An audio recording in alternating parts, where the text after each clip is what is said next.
अस्सलाम वालेकुम वरहमतुल्लाहि वबरकातुहू। कैसे हो मेरे प्यारे दोस्तों? उम्मीद करता हूँ आप सब खैरियत से होंगे।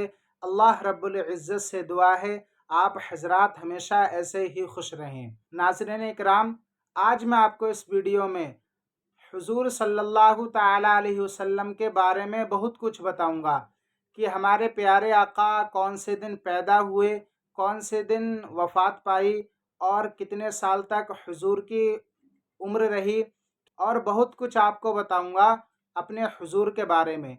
और हमें फ़ख्र होना चाहिए कि हम हुज़ूर के उम्मती हैं। तो वक्त को ज़ाया ना करते हुए चलिए अब मैं शुरू करता हूँ। अब आप गौर से सुने हमारे नबी कौन हैं। तो हमारे नबी मोहम्मद मुस्तफ़ा सल्लल्लाहु ताला अलैहि वसल्लम हैं, जो बरोज़ दोशंबा, यानी दोशंबा फ़ारसी में कहते हैं और पीर को कहते हैं फ़ारसी में दोशंबा। तो बरोज़ दोशंबा 12 रबीउल अव्वल शरीफ मुताबिक 20 अप्रैल 571 ईस्वी में मक्का शरीफ में पैदा हुए। यानी मेरे प्यारे आका हुजूर बरोज़ दोशंबा यानी पीर के दिन और 12 रबीउल अव्वल शरीफ और 20 अप्रैल, महीना अप्रैल का 20 अप्रैल मुताबिक 20 अप्रैल और ईस्वी 571 ईस्वी में मक्का शरीफ में पैदा हुए। यानी हमारे प्यारे आका की पैदाइश मक्का शरीफ की है। और हुजूर के वालिद का नाम हज़रत अब्दुल्ला है और हुजूर की वालिदा का नाम बीबी आमिना रदियल्लाहु ताला अन्हा है। और आपकी ज़ाहिरी ज़िंदगी 63 बरस तक हुई। यानी मेरे प्यारे आका की उम्र 63 बरस तक रही और 53 साल तक, यानी आप 53 साल तक मक्का शरीफ में रहे और फिर 10 साल मदीना तैयबा में रहे। आपने सुना होगा इमाम साहब से या फिर तकरीरों में कि प्यारे आका हिजरत करके मदीना तैयबा में चले गए। सुना होगा आपने बहुत सी जगह पे। तो आका की ज़िंदगी 63 बरस तक हुई और 53 साल तक मेरे प्यारे आका मक्का शरीफ में रहे और फिर 10 साल मदीना तैयबा में रहे। तो अब मैं आपको बताता हूँ हुजूर का विसाल कब हुआ, कौन सी तारीख थी, कौन सा दिन था, कौन सी हिजरी थी। अब आप ये सुने। 12 रबीउल अव्वल शरीफ 11 हिजरी 12 जून और 632 ईस्वी में वफ़ात पाई। आप इन बातों का ध्यान रखें और हर मुसलमान को ये बातें पता होना चाहिए कि हम जिसकी उम्मत में हैं वो कब पैदा हुए, उनकी ज़िंदगी कितने साल तक गुजरी, वो कितनी बरस तक कहाँ रहे और कब कहाँ रहे, उन्होंने क्या किया, उनके बारे में हर इंसान को हर कुछ पता होना चाहिए कि हम जिसकी उम्मत में हैं। और अब आप एक बात और सुने।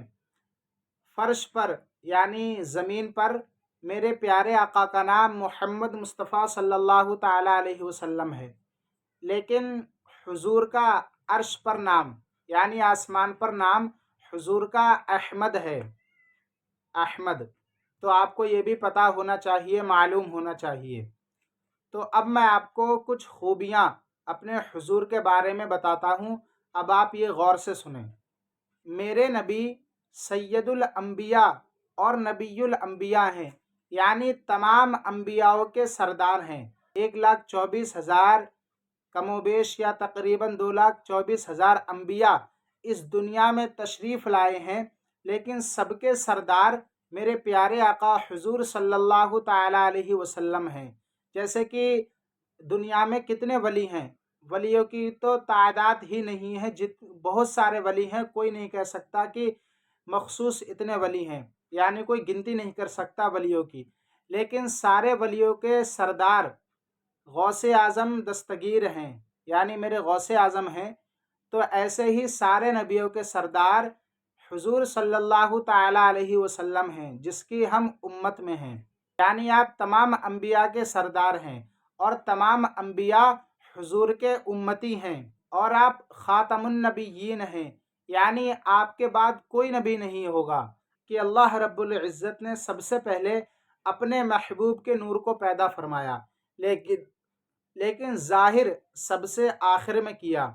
और मैंने आपको ये भी बताया कि नबियों ने पहले ही کہہ دیا تھا اور عیسیٰ علیہ السلام نے بشارت دے دی تھی، انجیل میں بھی اس کا ذکر ہے اور قرآن مجید کے 28ویں پارے میں بھی اس کا ذکر ہے، تو آپ خاتم النبیین ہیں، اور آپ کے بعد کوئی نبی پیدا ہونے کو جائز سمجھے تو وہ کافر ہے، یعنی سرکار کے بعد کوئی نبی نہیں ہے۔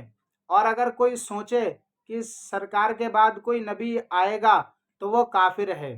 اور آپ سنیے، اللہ رب العزت نے 18,000 مخلوقات کو پیدا فرمایا، اور ساری مخلوقات اللہ تعالیٰ کی رضا چاہتی ہیں، لیکن خدا حضور کی رضا چاہتا ہے۔ آپ نے سنا ہوگا، زمانہ خدا کی رضا چاہتا ہے، زمانہ خدا کی رضا چاہتا ہے، خدا مرضی مصطفیٰ چاہتا ہے۔ تو ساری مخلوقات یعنی جتنی مخلوق ہیں وہ اللہ رب العزت کی رضا چاہتی ہیں، لیکن اللہ رب العزت اپنے محبوب کی رضا چاہتا ہے۔ تو کتنا بڑا مرتبہ ہوگا میرے پیارے آقا کا، کتنی اونچی شان ہوگی میرے آقا کی، اور حضور کی فرما برداری اللہ رب العزت کی فرما برداری ہے، اور جو حضور سے راضی ہے اللہ اس سے ہی راضی ہے۔ آپ پر ہر چیز ظاہر تھی، اور دنیا کے ہر گوشے اور ہر کونے میں جو کچھ ہونے والا ہے اور جو کچھ ہو رہا ہے، حضور اسے اس طرح ملاحظہ فرماتے ہیں جیسے کہ کوئی اپنی ہتھیلی کو دیکھتا ہے۔ آگے پیچھے نیچے اوپر دائیں بائیں ہر جگہ حضور دیکھ سکتے ہیں۔ آپ کے لیے کوئی چیز، دنیا کی کوئی بھی چیز ہو یا کوئی بھی چیز ہو، وہ آڑ نہیں بن سکتی۔ اور حضور جانتے ہیں زمین کے اندر کہاں کیا ہو رہا ہے، یعنی حضور کو زمین کے اندر تک کی خبر ہے کہ کہاں کب کیا ہو رہا ہے۔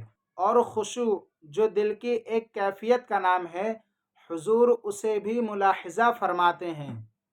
اور ہمارے چلنے پھرنے، بیٹھنے اٹھنے، کھانے پینے، ہر قول و فعل کی ہر وقت حضور کو خبر ہے، یعنی ہم چلتے ہیں پھرتے ہیں کھاتے ہیں پیتے ہیں، ہر وقت کی حضور کو خبر ہے۔ اب آپ ایک آخری بات اور سن لیں، کیا ہمارے نبی زندہ ہیں؟ سوال۔ تو ہمارے نبی زندہ ہیں، اور بلکہ تمام انبیاء اکرام علیہ الصلاۃ والسلام زندہ ہیں۔ اور حدیث شریف میں ہے، پیارے آقا حضور صلی اللہ تعالی علیہ وسلم ارشاد فرماتے ہیں، ان اللہ حرم علی الارض ان تأکل اجساد الانبیاء فنبی اللہ حی یرزق۔ ایک بار میں آپ کو آرام آرام سے پڑھ کر بتا دیتا ہوں۔ ان اللہ حرم علی الارض ان تأکل اجساد الانبیاء فنبی اللہ حی یرزق، یعنی خدائے تعالیٰ نے زمین پر انبیاء کرام علیہ الصلاۃ والسلام کے جسموں کو کھانا حرام فرما دیا ہے، تو وہ زندہ ہیں، روزی دیے جاتے ہیں۔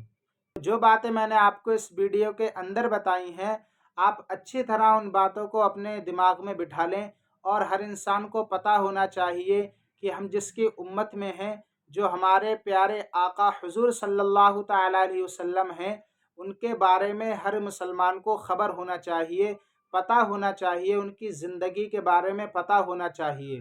چلیے دوستو، آج کے لیے بس اتنا ہی، ملتے ہیں نیکسٹ ویڈیو میں ایک نیا ٹاپک کے ساتھ۔ السلام علیکم ورحمۃ اللہ وبرکاتہ۔